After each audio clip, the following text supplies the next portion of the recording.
Hi guys, it's Miss Debbie from the Appomattox Regional Library System, and this week I have a fun parent DIY called cereal bird feeders.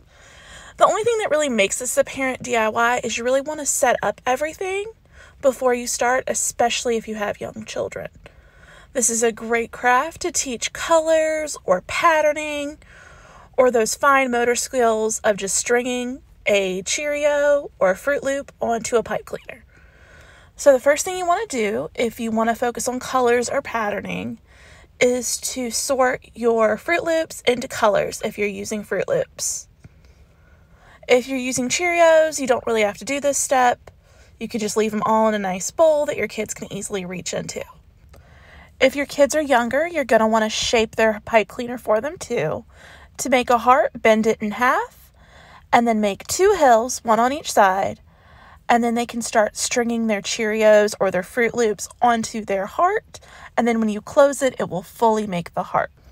Now, you really want to let the children put their own Cheerios on there, really work those fine motor skills. And you want to have them put them on there till they have about 1/2 inch on either side.